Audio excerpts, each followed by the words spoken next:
Estafas con el parol. Hoy vamos a hablar con el doctor Javier Montano Miranda. Él es experto en temas de migración, sobre todo en la parte legal, porque obviamente es un abogado y gran amigo, por cierto. Además de ser un gran abogado, es el que lleva mi caso y de verdad que las cosas que hemos visto son impresionantes con el tema de migración. Saludos, Gisela, gracias por estar por acá. Ya le vamos a dar la bienvenida al doctor Javier Montano Miranda porque le dije, necesito que le expliques a la comunidad, a nuestra comunidad, qué es lo que está pasando con el parol. Ok, aquí ya está el doctor Javier, vamos a conectarlo de una vez. Ya te mandé la solicitud, Javier. Súper importante este tema con específicamente lo del parol, porque hay muchas estafas y al final del día eso repercute en las finanzas de las familias, aquellas familias que añoran estar acá en este país o las que ya están acá y quieren un estatus legal. Entran en páginas que realmente no son oficiales, con personas que no son calificadas y bueno, en fin, el doctor Javier nos va a explicar un poco cómo prevenir este tipo de estafas y sobre todo con el parol, ¿ok? Perfecto, Javier, ya te di el acceso, avísame, ok, por acá ya tenemos a Javier. Bienvenido, Javier, ¿cómo estás? Buenas noches, un placer nuevamente verte por acá. El placer es todo mío, Jan. De veras, muchas gracias por la invitación. Como siempre, me es muy grato saludarte. Bueno, tuve la oportunidad de saludarte la semana pasada en persona me da mucho gusto que te esté yendo tan bien. Te felicito por tu participación en la mañana también en Univisión. Gracias, Creo que gracias. estuviste excelente, de verdad. Muchos éxitos, amigo. Gracias, gracias. No, de verdad que el placer es mío tenerte por acá, personas profesionales que Gracias. aportan a la comunidad. Le comentaba hace rato cuando yo te estaba presentando, ¿no? Que le decía a la comunidad que es tan importante el tema legal, migratorio, eso es parte de nuestras finanzas también en este país, porque si tú no estás legalmente, ¿cómo evolucionas, no? Temas de crédito, compras de casa, préstamos, entonces, en fin. Pero hoy vamos a tocar un tema, doctor, que es el parol, Sí. porque también, bueno, en estos días te mandé un video por allí, y wow, o sea, hasta dónde se puede llegar, ¿no? Con el tema del parol. Lo que me mandaste, sinceramente, hasta a mí me sorprendió. Como tú sabes, yo tengo 20 años practicando derecho migratorio, Ujú. pero eso sí fue un exceso. Y para recapitular, es prácticamente, era unas personas que estaban actuando como abogados de inmigración falsos, como jueces de inmigración falsos. O sea, el descaro ya llega a puntos, ya parece un episodio de la dimensión desconocida. O sea, la verdad, si vieras esto en una película, te salieras del cine de lo ridículo que está llegando a aparecer ahora todos estos esquemas de fraude, ¿no? Pero bueno, ni modo. Totalmente, pero bueno, doctor, vamos a comenzar con la primera pregunta, que sería, ¿qué es el parol? Porque se habla mucho de él en las noticias, yo veo en las redes sociales el parol humanitario, el parol, de hecho se pausó, lo van a reactivar, etcétera, etcétera, pero vamos poco a poco. Primero vamos a entender qué es el parol para las personas que no saben, vamos a aclarar primero ese punto. Me encanta ese approach. Y básicamente el parol es un instrumento por el cual una persona puede entrar a los Estados Unidos sin ser admitido legalmente, sin estar en estatus legal, Ujú. pero que por alguna razón el Departamento de Inmigración y el Departamento de Estado considera que ese grupo de personas deben entrar por una cuestión humanitaria o porque el gobierno considera que tiene un interés porque estas personas entren a los Estados Unidos.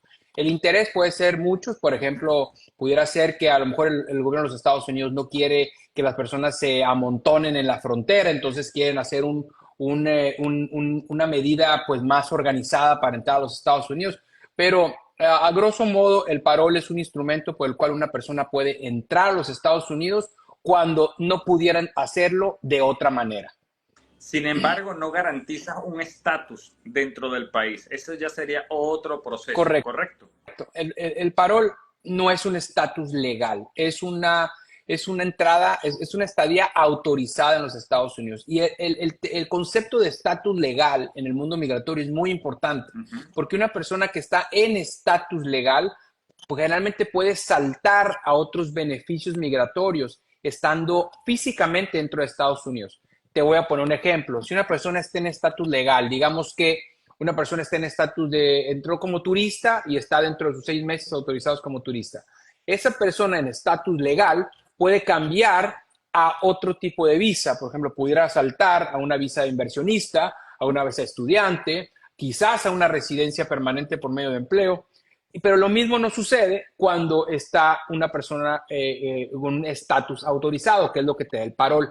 Una persona que entró en paro, con parol, por ejemplo, no puede aplicar a una visa de inversionista, a una visa de turista o ningún tipo de visa estando dentro de los Estados Unidos. Tuviera que salir fuera de los Estados Unidos para recibir esa visa. Pero ¿qué pasa con el parol cuando tú sales?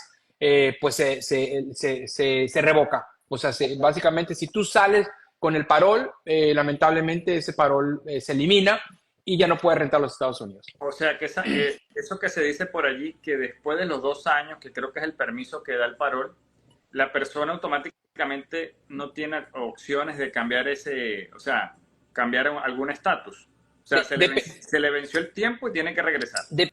Dependiendo a lo que esté aspirando, a lo que esté saltando. Por ejemplo, una persona dentro de esos 2 años o después de esos 2 años con un parol no puede cambiar a una visa de no inmigrante dentro de los Estados Unidos. Tuviera que salir.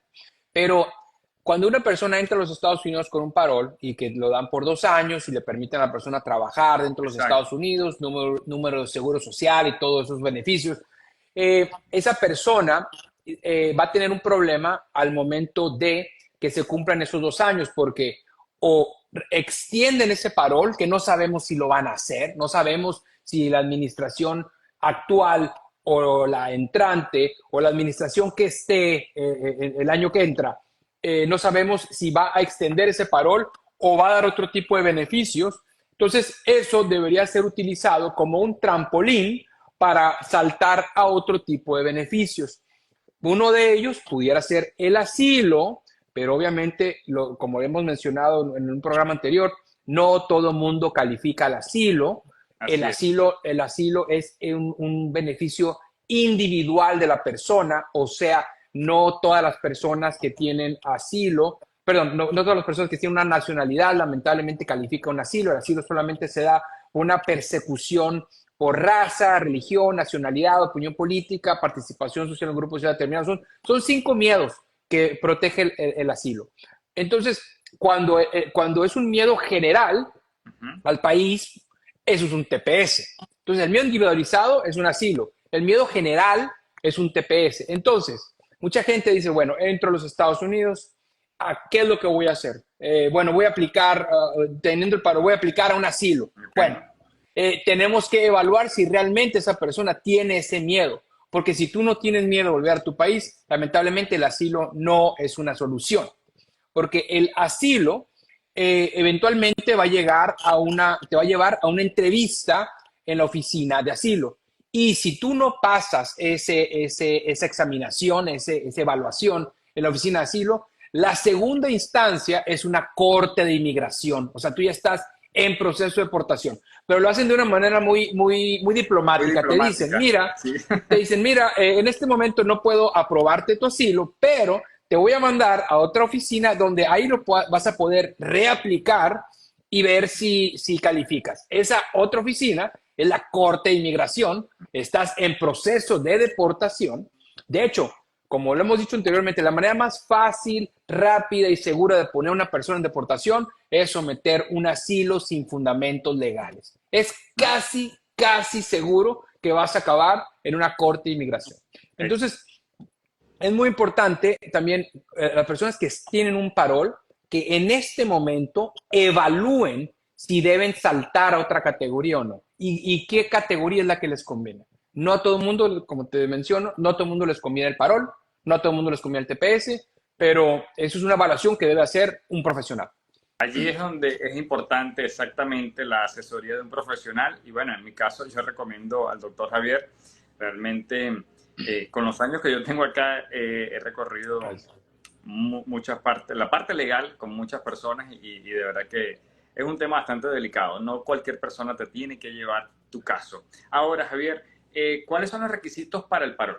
¿Cuáles son, así, a grosso modo, hablando de Venezuela A grosso o modo, cualquier país lo mismo? bueno, generalmente cuando estamos hablando de este parol, obviamente la palabra parol se utiliza muchos instrumentos, pero del que estamos hablando específicamente es el que se otorgó inicialmente a Venezuela, después se pasó a Cuba, Nicaragua, Haití. Pero inició primeramente con Venezuela, o sea, del que estamos hablando específicamente, y después pasó a estos otros países. El requisito principal es de que estés fuera de los Estados Unidos. O sea, generalmente no puedes aplicar el parol inicial estando dentro de los Estados Unidos, tienes que estar fuera de los Estados Unidos. Segundo, necesitas tener la nacionalidad del país que es protegido en ese momento. En este caso, bueno, en tu caso, por ejemplo, fuera Venezuela, pero pudiera ser, como mencioné, Cuba, Haití o Nicaragua. Perdón. El tercer paso, que es el más importante, es el tema del sponsor. Cuando tú estás entrando a los Estados Unidos, necesita haber una persona que llene un formulario, que es el formulario I-134A, y esa persona se está responsabilizando delante del Departamento de Inmigración, delante del gobierno de los Estados Unidos, de que esa persona va a asegurarse de que tú no vas a hacer una carga pública. O sea, de que básicamente está diciendo, te está comprometiendo de que esa persona va a ver por ti de que no te falte techo, que no te falte comida, que vas a estar bien, por así decirlo, en los Estados Unidos. Y de hecho, ahorita ese es el tema del día de hoy, que es lo que pasó con esta parte del proceso, con los sponsors, ¿no? ¿Cómo es eso que se está volviendo? O sea, como han habido muchos casos de fraude y por eso está en pausa en estos momentos, ¿correcto? Bueno, ya se reactivó, gracias a Dios, y algo bien interesante que sucedió fue que, bueno, ¿por qué se pone en pausa? Se pone en pausa porque descubrieron un fraude masivo de miles, estoy hablando de miles, de aplicaciones que se hicieron fraudulentamente. Estamos hablando de aplicaciones que se hicieron con números de seguros sociales falsos, con números de seguros sociales de personas que habían fallecido, números de seguros sociales que no existían, que nunca existieron, domicilios inventados, y también que empezaron a descubrir que utilizaron las mismas direcciones de correo electrónico, creo que eran las mismas 100 direcciones para 19,000 aplicaciones. O sea, ve el descaro, los números absurdos de los que estamos hablando. También descubrieron que aparentemente había aplicaciones que habían sido sometidas desde fuera de los Estados Unidos, específicamente de Tijuana. Entonces, y no estoy hablando de una sola nacionalidad, ¿no? Pero sí estoy hablando de que lamentablemente se hizo un fraude tan masivo, el Departamento de Inmigración detiene este beneficio. En mi opinión lo iba a detener por mucho tiempo, lo detuvo prácticamente por un mes, muy poco tiempo. Muy poco tiempo, sí.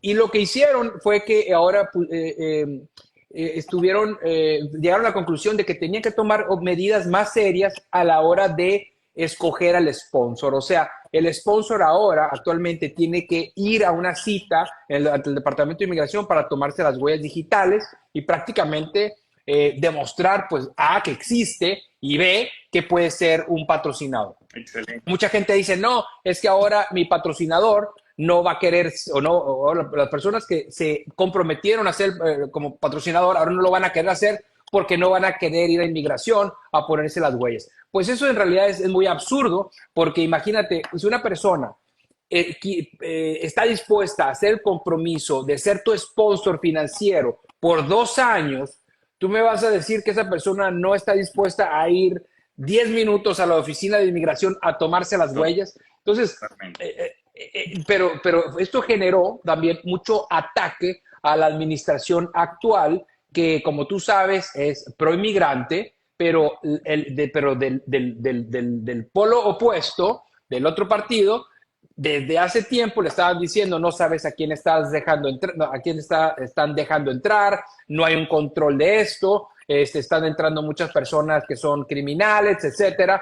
Bueno, lamentablemente, pues eso les dio la razón, por lo que yo pensé que iban a cerrar ese parol al menos hasta después Sí, de las elecciones, pero a mi sorpresa lo reactivaron casi inmediatamente ahora con estas medidas. Y eso también te demuestra el tipo de administración que tenemos actualmente, de realmente querer ayudar al inmigrante. totalmente. De realmente decir, tenemos un problema en la frontera porque la gente se está amontonando ahí, el narco, el crimen en la frontera México-Estados Unidos se está aprovechando de esto, entonces vamos a tratar de hacerlo de una manera más organizada. Eso, en mi opinión, demuestra que la administración actual es sumamente humana y tomando medidas muy acorde a las necesidades, sobre todo en la frontera de los Estados Unidos. Ahora, esas personas que están en proceso de parol, ¿cómo, o sea, qué les sugieres tú para que puedan prevenir?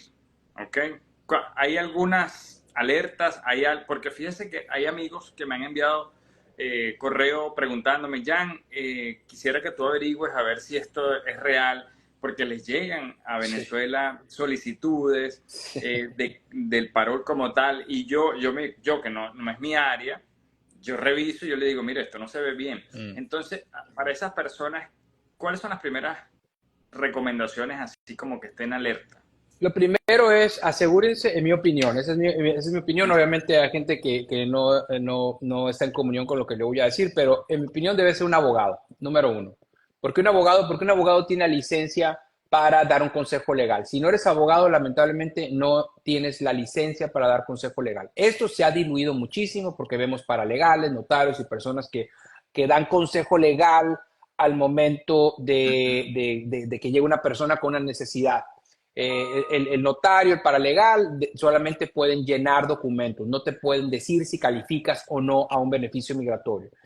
Número dos, asegurarse que el abogado que estás buscando realmente sea el abogado. Nosotros tuvimos un caso ayer precisamente donde una persona se va a una página de internet de un abogado que existía, pero el abogado no sabía que existía esa página. Entonces, la persona habla por teléfono, le contesta una persona, haciéndose pasar por el abogado, mi accidente le paga a esta persona, le mandan unos recibos que tenían faltas de ortografía, algo que se le hizo muy raro a la persona y quería tomar una segunda opinión con nosotros. Yo veo el documento y de acuerdo a lo que estaba solicitando y lo que tenía que hacer, no tenía absolutamente nada que ver, porque aparte de las personas que cometen fraude, digo, yo me doy cuenta que es un documento fraudulento, pero pues yo tengo, como mencioné, 20 años haciendo esto, pero yo sí veo como alguien, pues no conozco el proceso y lamentablemente caiga en esa trampa. Pero después de ver los recibos dije, no, esto definitivamente no es real. Entonces, pero el abogado que estaba en el marketing de la página de internet no sabía que esto estaba sucediendo. Entonces, de verdad que las conspiraciones y la organización que tiene esta gente es ridícula, pero es asegurarse. Y tercero, yo creo que es importante también preguntar acerca de la reputación del abogado, porque los abogados también habemos buenos, habemos malos, pero yo creo que también es bueno el pedir un consejo de personas que ya hayan pasado por el mismo proceso con un abogado. Y cuarto, revisar si realmente es un abogado, porque algo que vemos mucho es que sí soy abogado, pero soy abogado en Colombia. Bueno, eso lamentablemente en Estados Unidos no cuenta. O soy abogado en Venezuela. Bueno, pues es abogado en Venezuela, pero en Estados Unidos no. Y la educación legal, jurídica que tuviste en tu país no tiene nada que ver con la de Estados Unidos. Entonces, ¿cómo puedes cerciorar si una persona tiene licencia para operar, para practicar ley en la barra de abogados de la licencia de esa persona? Por ejemplo, yo tengo la barra en Arizona, por ejemplo, tú puedes verificarme que yo realmente tengo una licencia de Arizona.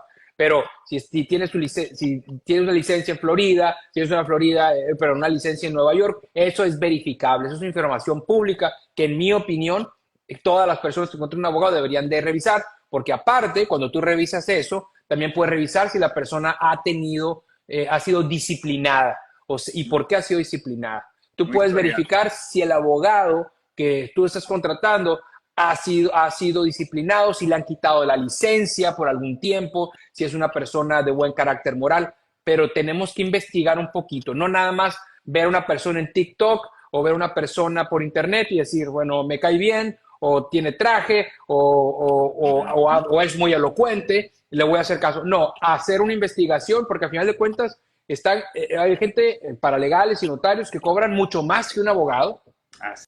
y hacen un trabajo, pues lamentablemente, pues por debajo de cualquier estándar de calidad, ¿no? Bueno, para las personas que se están conectando o que se conectaron ya a lo último, estamos hablando del parol, de qué es el parol, los fraudes que se están cometiendo con el parol. Sin embargo, doctor, aquí hay una pregunta y si hay otras preguntas, pueden aprovechar que está Javier acá y Mucho dejársela de gusto. una vez. Hay una que dice, me gustaría saber el permiso de viaje por TPS. Ok. El TPS, aparte del gran salvavidas legal que es de darte permiso de trabajo, de hecho, el TPS es estatus legal. El parol no es estatus legal y el TPS sí es estatus legal. Ok. Como tienes estatus legal, en teoría y en muchos casos, tú puedes saltar a otra categoría legal. Porque estando en estatus legal, tú puedes saltar a otro estatus legal. Obviamente, en el caso específicamente del TPS hay otras cosas que tenemos que considerar, pero bueno, es un salvavidas muy bueno que, en mi opinión, todas las personas que califican deberían de aplicar, no confiarse en el asilo, confiarse en otros beneficios migratorios. Si puedes aplicar el asilo al TPS, háganlo. Pero bueno, uno de los beneficios es un permiso de viaje. Tú puedes obtener un permiso de viaje con el TPS, puedes volver a tu país, cosa que no puedes cuando recibes un asilo. Generalmente cuando recibes un asilo, tú demostraste que tenías miedo de volver a ese país, entonces no se aconseja que tú vuelvas a ese país porque eso indica que no tenías tanto miedo, porque si volviste a vacacionar a tu país, pues difícilmente puedes tener un problema a la hora de aplicar a la ciudadanía o al volver al volver a los Estados Unidos. Pero una persona con un permiso de viaje de TPS puede salir de los Estados Unidos, reentrar a los Estados Unidos y después de esa última entrada a los Estados Unidos, esa persona ha estado en estatus legal desde su última entrada. Eso es oro para personas que están aplicando a la residencia por medio de empleo.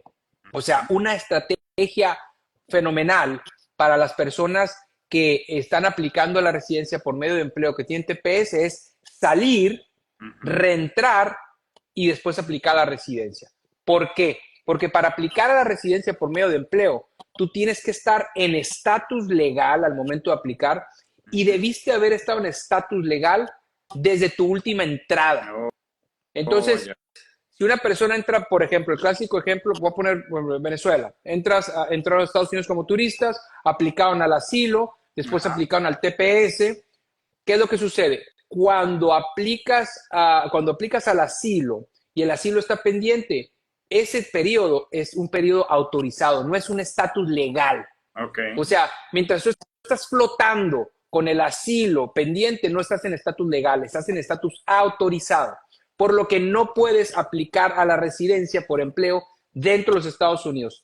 Entonces, en ese caso, si tú sacas un TPS y tienes un permiso de salida, tú puedes salir, reentrar y después de la última entrada tú has estado en estatus legal. Yo sé que es muy denso, pero, sí, pero más o menos es la idea. No, tranquilo, pero mira, hay varias preguntitas por acá, pero hay una pregunta que me surge.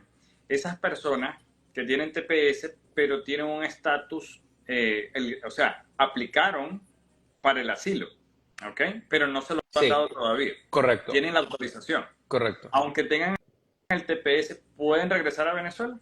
Aunque hayan solicitado asilo, no. No, en mi opinión no. Obviamente hay abogados que no están de acuerdo con lo que voy a mencionar, que discrepan, pero en mi opinión no, porque si tú aplicaste un beneficio migratorio donde tú dijiste que tenías miedo de volver a un país y tú estás haciendo algo que indica que no tenías tanto miedo al volver a ese país, eso pudiera interpretarse como que tú solicitaste un beneficio migratorio sin realmente tener las bases para hacerlo. O sea, pudieran considerarlo, estoy siendo un poquito paranoico, pero hasta fraude. Claro, claro, Porque totalmente. si tú dices, no puedo volver a Venezuela porque tengo este miedo y de repente, ya ahora cuando tienes la oportunidad, lo primero que haces es ir a Venezuela, pues se va a ver medio raro. Y yo sí veo como un oficial puede decir, a ver, si tenías tanto miedo, Ujú. ¿por qué volviste? Y si no tenías ese miedo, ¿por qué aplicaste al asilo? Ok, Ah, porque me da el permiso de trabajo. Ah, entonces solicitaste un beneficio que tú sabías que no te correspondía. ok, aquí hay otra pregunta. ¿Y cómo Ajá. se hace lo del permiso de viaje? Eso me imagino que ya tienes el TPS. Después que tienes el TPS aprobado, Ajá. entonces, ¿cómo aplican al permiso de viaje? ¿Qué tiempo dura para que te den esa respuesta? ¿Cómo están esos trámites? Bueno, lamentablemente se está tardando bastante. Yo te dijera al menos, en mi opinión, 8 meses, un año. Es muy tardado, pero eso varía. Pero ¿cómo se procesa? Por medio de una forma que es la forma I-131. Yo le recomendaría a todas las personas que están en esta situación que busquen asesoría legal, porque no todo mundo le conviene salir por los Estados Unidos. No tengo que ser yo, lo he hecho mil veces, no tiene que ser Javier Montano Miranda, no tengo que ser yo, pero sí debemos de darle el respeto a este tema, contratando a un profesional y que haga un análisis de tu caso, si realmente te conviene salir o no. Hay gente que lamentablemente no le conviene salir, por muchas razones. Por ejemplo, si tú tienes un buen asilo, yo no sé si yo le dijera a una persona que tiene un buen asilo, si le conviene salir o no, porque pudiera interpretarse como un abandono de asilo. Entonces, hay muchas variantes que Sí, pudieran entrar ahí, va a depender pero, de, muchísimo del caso, pero, efectivamente. pero específicamente para contestar esa pregunta, la forma I-131, pero mi consejo en esta plática es la manera de educar, que no quiero que se considere como un consejo legal, no quiero que la gente vaya, llene la forma, salga, rente, después diga, el abogado Javier Montano me dijo, no, esto es un tema para que lo estamos discutiendo, pero por fines educativos Educativo, nada más. netamente, Ujú. sí. Así como hay otra pregunta por acá. Ya se me va a vencer el parol y tengo TPS. ¿Cuál sería mi siguiente paso? Si tiene miedo de volver a su país, asilo. Si no tiene miedo de volver a su país, que se quede con el TPS. Ok, Y, y, perfecto. y, y ahora, ¿qué es miedo? Que eso es muy importante, ¿no? ¿Qué es miedo? Bueno, eso es un análisis que debe hacer tu abogado. Definitivamente hay que buscar una asesoría, Javier. Como en Tot- todo, yo a mis clientes les digo, mira, gracias a Dios que llegaste acá a mi asesoría porque no es igual que tú vayas solito al banco a buscar un préstamo o a buscar un carro, a buscar una casa, a que tú primero vayas a un asesor y te diga y te haga todo el panorama. Tienes esto, y cada caso es totalmente diferente. O sea, lo que tú estás diciendo es muy, muy cierto. Y en y, todas las áreas aplica. Por sí, acá do- do- está do- Joel. Saludos para Joel. totalmente. Y mira, y más que nada es no solamente una asesoría, toma varias asesorías. O sea, yo soy mi oficina no es que, bueno, no le quería decir, pero fui con otro abogado a preguntar. Qué bueno, pregunta. Yo hiciera lo mismo.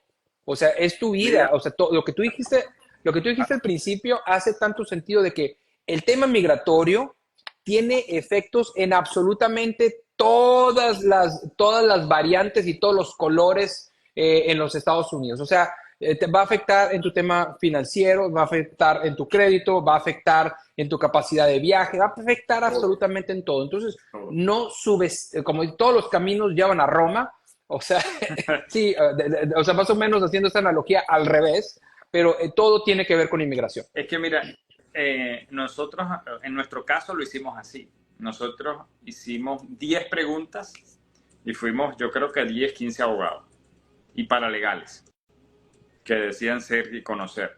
Y yo les hice las mismas preguntas se las hice a todos como estrategia. Y cada uno obviamente me dio su versión. Y al final, bueno, decidimos, es por acá.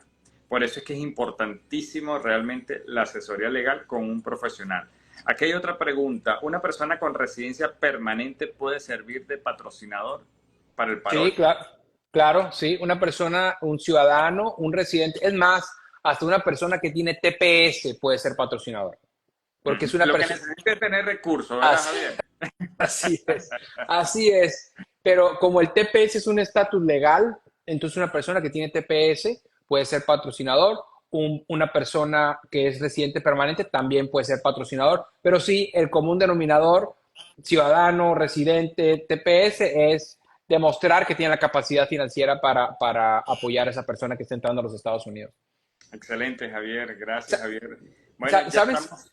Ajá, sí, dime. Nada más para finalizar, sí quería comentarte algo. A, a las personas que nos están escuchando desde fuera de los Estados Unidos, yo les pediría que se apoyaran con personas que están dentro de los Estados Unidos y que no solamente confiaran en lo que ven en social media, no solamente lo que ven en Internet. De verdad, vale la pena hacer una averiguación de la persona que va a llevar su caso, porque yo me pongo a pensar en todas esas personas que cometieron fraude sin la intención de cometer fraude. O sea, imagínate de esas 19,000 aplicaciones que utilizaron en un correo electrónico, imagínate cuántas de ellas realmente sabían que estaban cometiendo fraude. Igual y ninguna, no sabemos.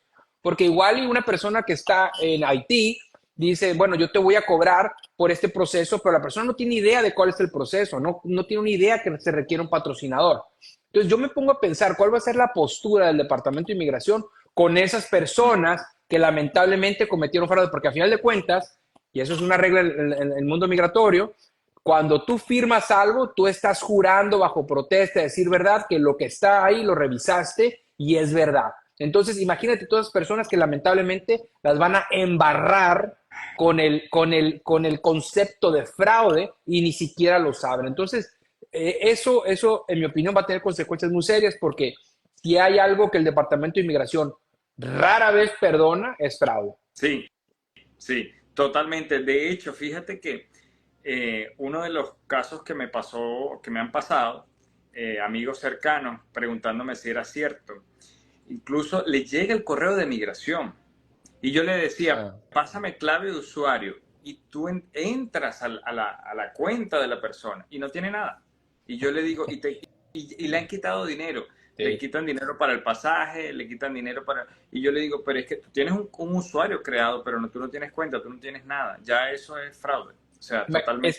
Es que también la página de internet generalmente acaba, ya ves, acaba con .gov, pero esa gente ya ha llegado se ha sofisticado tanto que ahora lo terminan con .us. Entonces tú ves .us y tú piensas que es del gobierno de los Estados Unidos, pero no. Entonces Ajá. ya y utilizan el mismo font, o sea, el mismo De tipo de letra, letra, todo igual. utilizan sellos también, o sea, es de verdad, es Son impresionante. profesionales, sí, sí. Son profesionales en lo malo, pero también digo, uno se pone a leer un poco también pues el contenido, ves que hay faltas de ortografía horrorosas, entonces dices, bueno, yo creo que hasta para hacer fraude puede ser elegante, yo creo. Claro. Entonces, digo, y no estoy fomentando esto, pero digo, muchas veces también lo único que toma es leer un poquito y darse cuenta pues de que están tomando el pelo, ¿no? Saludos a Luis Moro que se acaba de conectar. Y Oh, Javier, y ¿dónde, paso. Gran abrazo. un abrazo por acá, Javier, a Luis. Javier, cuéntame dónde se pueden conectar contigo, cómo te pueden contactar. Yo coloqué por acá Gracias. tus redes, no sé si son así. Sí, Montano Miranda Law. Nuestro teléfono es 786 Déjame anotarlo por acá. 448 ujú, 786. 448-0951. Eh, y, y también si escriben la palabra consulta en este chat, nosotros los podemos contactar. Ujú. Obviamente, otra vez, estamos hablando de una manera muy general, pero es un tema muy, muy importante porque es muy triste que hay gente que paga miles y miles de dólares. Otra vez, hay gente que cobra más que un abogado, de verdad. Hay gente que cobra, de hecho, esto es un caso de una persona que literalmente cobró entre 3 o 4 veces más de lo que yo cobro por sacar un parol y lo hicieron mal. O sea, hay de verdad un fraude espantoso, pero eso también nace de la necesidad de las personas. Pero muchas veces, cuando tenemos esa necesidad y queremos hacer algo rápido, es donde caemos en estos problemas. Tengamos un poquito de paciencia, averigüemos bien quién nos va a representar y asegúrate y pregunta y pide varias asesorías y bueno, de eso se trata, ¿no? De tener un poquito de sentido común y un poquito de desconfianza. A mí no me molesta cuando me preguntan, oye, mándame una foto de tu título de abogado, pero no pasa nada. O me dicen, ¿de dónde te graduaste? O cuánto. Está bien, yo hiciera lo mismo. Claro. A final de cuentas eso es una decisión que puede determinar el rumbo de tu vida y el de tu familia. Sobre todo ese que tú hablaste para revisar, ¿no? En línea general, que estás en Arizona, ¿no? Que es el código. Sí, sí, bueno, mi oficina está en Miami, pero yo estoy en Arizona. Eso. Sí, mi licencia es en Arizona. Tu licencia. ¿Y cómo es que yo puedo practicar en cualquiera de los Estados Unidos, en cualquier parte de los Estados Unidos? Porque el tema migratorio es federal. De hecho, yo puedo representar a cualquier persona en cualquier parte de los Estados Unidos porque es un tema federal. De hecho, yo represento gente en Texas, Nueva York, Arizona, California. ¿Por qué? Porque es de las pocas áreas donde un abogado con una licencia en cualquiera de los estados puede practicar el derecho migratorio. Pero si tú te vas a la página de la barra de abogados de Arizona, yo aparezco ahí y te puedes dar cuenta pues desde cuándo me gradué. Y eso es algo que a mí, en lo personal, a mí no me molesta. Es más, yo creo que eso también indica que es una persona preocupada por su proceso, que quiere saber quién lo va a estar representando. A mí no me molesta para nada. Y a ningún abogado le debería de molestar. No, no, eso es algo que tiene, es más, tiene que ser tú cuando, o sea, la parte legal es sumamente, en este país yo siempre digo que uno de los techos que hay es el idioma y la parte legal, o sea, ellos van de la mano, ¿ok? Y si tú no tienes eso bien definido, es muy como que casi imposible que la logres aquí en este país y en cualquier país del mundo, pero sobre todo hablando acá en Estados Unidos. Sí, totalmente. Javier, ya para terminar, ¿algún consejo, algún tips adicional que quieras mencionar sobre TPS, el asilo o el parol, que es realmente el tema clave en este live? Lo de siempre, no subestimar el tema migratorio, darle la importancia que realmente tiene, asesorarse, preguntar, investigar, tomar consejo legal de personas que se dediquen a esto, no de TikTok, no de YouTube, no de Instagram. Cada caso es un universo y a las personas que están cometiendo fraude, pues lamentablemente, en mi opinión, mi mensaje es por favor dejen de hacerlo porque, número uno, es una imagen pésima para todos nosotros los inmigrantes y B, recordando que a final de cuentas todos somos representantes de nuestros países, entonces cuando una persona, lamentablemente cuando una persona hace esto, eso es un reflejo de todas las personas que queremos hacer las cosas bien. Y como te digo, cuando el Departamento de Inmigración generalmente descubre fraude, cierra completamente los procesos. Yo, gracias a Dios, y sinceramente no puedo creer que esta administración haya reabierto ese proceso tan rápido. O sea, en un mes es ridículamente rápido, pero fuera de eso fuera de eso es no subestimar el tema migratorio y nada, y felicitarte a las personas que nos están escuchando, que han tenido la oportunidad de conocer el trabajo de Yamiver. De verdad, es espectacular. Vean todos sus posts. Es una persona de la que creo que todos podemos aprender. Tiene un mindset, que te lo he dicho mil veces, muy proactivo y de verdad te felicito porque claramente estás logrando muchísimos éxitos. Gracias, Javier, ¿no? Javier, y el placer por acá es mío. Te admiro muchísimo, te respeto. Yo llegué a Javier a través de Luis Moros, que es otra excelente persona que estaba por ahí conectado. Luis Moros bueno, es el hombre renacimiento. Ese señor, yo le tengo mucha fe. Vas a ver, ese no, yo siempre le no, digo, nos vemos en el Congreso, en por el allá, mínimo, en la Casa claro. Blanca, ese es tu lugar. Así es, Eh, con el favor de Saludos a Dios. Joel, por acá dice, no duden en pedir asesoría con estos Claro, paneles. Joel, un gran abrazo, Joel. Igualmente, un gran Y bueno, abrazo. gracias también a todos los que se conectaron. Aprovechen de compartir este live. Si tienen alguna otra duda, no duden en pedirle la asesoría al doctor Javier, escríbanle por privado, aquí está el número de teléfono, ahí están sus redes sociales, o me envían un mensajito a mí, con mucho gusto, yo se lo paso a él. Trabajamos de la mano, e incluso yo le he pasado personas a Javier que a veces llegan a mí después con una asesoría y resulta que yo los estoy ayudando en la parte financiera y Javier en la parte legal. Y eso de verdad es muy bonito porque estamos construyendo, estamos agregando valor al mundo. Así ¿Okay? es.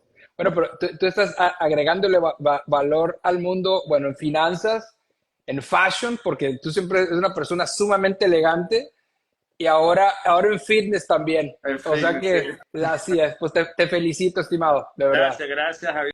Y bueno, gracias a todos los que se conectaron. Que pasen buenas noches. Bendiciones, Javier. Igualmente, Hasta saludos. luego. Bye bye.